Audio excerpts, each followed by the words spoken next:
Depuis la nuit des temps, l'homme a toujours cherché à comprendre le monde qui l'entoure. Explorer l'inconnu, se repérer dans l'immensité et transmettre ses connaissances aux générations futures sont des besoins profondément humains. C'est dans cette quête de savoir que la cartographie, l'art de représenter le monde, est née. Les premières cartes, très simples, témoignent de l'ingéniosité de nos ancêtres.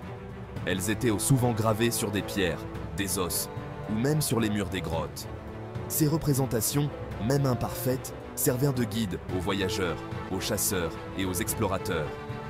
Aujourd'hui, grâce aux progrès technologiques, nous disposons de cartes d'une précision incroyable. Les satellites scrutent la Terre depuis l'espace, nous offrant une vue complète et détaillée de notre planète. Pourtant, malgré ces avancées, la fascination pour les cartes anciennes reste intacte. L'histoire de la cartographie est étroitement liée à celle de l'humanité. Bien avant l'invention de l'écriture, nos ancêtres dessinaient déjà des cartes simples pour se repérer et transmettre des informations vitales à leur survie. Les peintures rupestres, comme celle de la grotte de Lascaux, témoignent de ce désir ancestral de représenter l'espace qui nous entoure. Au-delà des peintures rupestres, on retrouve des traces de cartographie primitive dans différentes cultures à travers le monde. Les tablettes babyloniennes, datant de plusieurs milliers d'années avant notre ère, comportèrent des plans de villes et des représentations du cosmos. En Égypte antique, la cartographie était un outil essentiel à la gestion des terres agricoles et à la construction de monuments grandioses.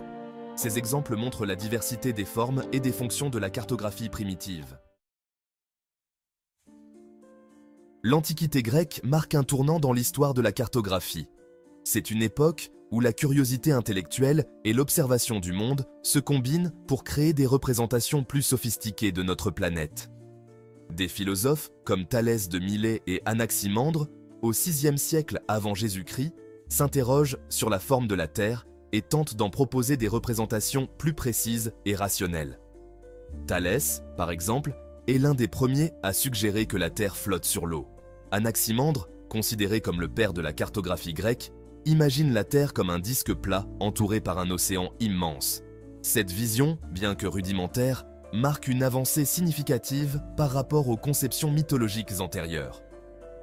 Il réalise également une carte du monde connue, s'étendant de l'Espagne à l'Inde, qui servira de référence pendant des siècles. Cette carte, bien que limitée, représente une tentative audacieuse de capturer l'étendue du monde tel qu'il était connu à l'époque. Son disciple, Hécatée de Milet, améliore cette carte en y ajoutant des informations géographiques et ethnographiques. Hécatée compile également des descriptions détaillées des peuples et des lieux, enrichissant ainsi la compréhension géographique de son époque. Aristote, au IVe siècle avant Jésus-Christ, apporte une contribution majeure à la cartographie en affirmant que la Terre est ronde. Il utilise des observations astronomiques pour soutenir cette théorie, influençant ainsi la pensée scientifique pour les générations à venir. Ces travaux auront une influence considérable sur les cartographes des siècles suivants. Les idées d'Aristote sur la sphéricité de la Terre seront reprises et développées par les savants médiévaux et de la Renaissance, façonnant ainsi la cartographie moderne. Les Grecs ont non seulement développé des outils et des techniques de représentation du monde plus précis, mais ils ont aussi jeté les bases d'une cartographie scientifique. Leurs innovations, telles que l'utilisation de grilles et de coordonnées, ont permis des représentations plus exactes et ont ouvert la voie à des explorations futures. Le Moyen-Âge est souvent perçu comme une période de stagnation scientifique et culturelle, et la cartographie n'y échappe pas. Les cartes médiévales européennes, souvent centrées sur Jérusalem, privilégient de la symbolique religieuse à la précision géographique. L'une des cartes les plus emblématiques de cette époque est la Mappa Mundi, une carte du monde circulaire représentant les 3 continents connus, l'Asie, l'Afrique et l'Europe, entourés par l'océan. Cependant, le Moyen-Âge n'est pas uniquement synonyme de stagnation en matière de cartographie. Le développement du commerce maritime en Méditerranée voit l'apparition d'un nouveau type de carte, les portulans. Ces cartes marines, d'une précision remarquable pour l'époque, indiquent les côtes, les ports, les îles et les dangers de la navigation. Les portulans, utilisés par les navigateurs italiens et catalans, contribuent à l'essor du commerce maritime et à la découverte de nouvelles routes commerciales. La Renaissance cartographique. Le monde se dessine à nouveau. Cette période fascinante de l'histoire humaine a redéfini notre compréhension du monde. Le XVe siècle marque un tournant majeur dans l'histoire de l'humanité, la Renaissance. C'est une époque de redécouverte et de réinvention, où les anciennes connaissances sont revisitées et de nouvelles idées émergent. Cette période de renouveau intellectuel et artistique, née en Italie, se répand rapidement dans toute l'Europe, entraînant une véritable révolution dans tous les domaines du savoir, y compris la cartographie. Les académies et les bibliothèques deviennent des centres de savoir, où les érudits se rassemblent pour partager et développer leurs connaissances. L'invention de l'imprimerie à caractère mobile par Gutenberg, au milieu du XVe siècle, joue un rôle crucial dans la diffusion des connaissances et des cartes. Grâce à cette innovation, les livres et les cartes deviennent plus accessibles, permettant une diffusion plus large des idées et des découvertes. La gravure sur bois, puis sur cuivre, permet de produire des cartes en plus grand nombre et avec une précision accrue. Ces techniques permettent aux cartographes de créer des représentations plus détaillées et plus exactes du monde. Les Pays-Bas deviennent rapidement le centre de la cartographie européenne au XVIe siècle. Les cartographes néerlandais, avec leur expertise et leur innovation, dominent le domaine de la cartographie. Des cartographes de renom, tels que Gerardus Mercator et Abraham Ortelius, publient des atlas et des cartes du monde d'une qualité exceptionnelle. Leurs travaux sont non seulement des outils précieux pour les navigateurs, mais aussi des œuvres d'art admirées pour leur beauté et leur précision. Mercator, notamment, invente une nouvelle projection cartographique, la projection de Mercator, qui révolutionne la navigation maritime. Cette projection permet aux marins de tracer des routes droites sur une carte, facilitant ainsi la navigation sur de longues distances. La Renaissance marque ainsi une période d'intense activité cartographique, marquée par des progrès techniques et des découvertes géographiques majeures. Les cartes de cette époque reflètent non seulement les connaissances accrues des géographes, mais aussi l'esprit d'exploration et de découverte qui caractérise la Renaissance. Carte du pouvoir, l'âge d'or de la cartographie d'État. Le XVIIe siècle voit l'affirmation des États modernes et la consolidation de leur pouvoir. Dans ce contexte, la cartographie prend une importance stratégique et devient un outil au service du pouvoir politique. Les souverains et les gouvernements comprennent l'intérêt stratégique de posséder des cartes précises de leur territoire et de ceux de leurs rivaux. Ils financent des expéditions et des relevés cartographiques afin de mieux connaître et contrôler leurs possessions. L'essor de la cartographie d'État s'accompagne d'importants progrès techniques. Les instruments de mesure se perfectionnent, permettant des relevés topographiques toujours plus précis.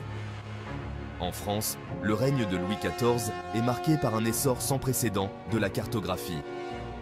Sous l'impulsion de Colbert, ministre des Finances, l'Académie royale des sciences est créée en 1666, avec pour mission, entre autres, de réaliser la carte de France la plus précise jamais réalisée. La connaissance pour tous, démocratisation des cartes au XIXe siècle. Le XIXe siècle marque un tournant majeur dans l'histoire de la cartographie avec sa démocratisation. Les cartes, autrefois rares et précieuses, deviennent plus accessibles. Jusqu'alors réservée à une élite composée de savants, de militaires et de navigateurs, la carte devient accessible au plus grand nombre. Cette transformation change la manière dont les gens perçoivent le monde. L'invention de la lithographie, au début du XIXe siècle, révolutionne l'impression de cartes. Ce procédé innovant permet de reproduire des cartes avec une grande précision. Ce procédé, plus rapide et moins coûteux que la gravure, permet de produire des cartes en grande quantité et à moindre coût. Les cartes deviennent ainsi plus abordables pour le grand public. Les éditeurs de cartes se multiplient, proposant des cartes de toutes sortes, cartes géographiques, cartes routières, cartes maritimes et même des cartes touristiques. Les cartes touristiques, en particulier, gagnent en popularité, permettant aux gens de planifier leur voyage et d'explorer de nouvelles régions.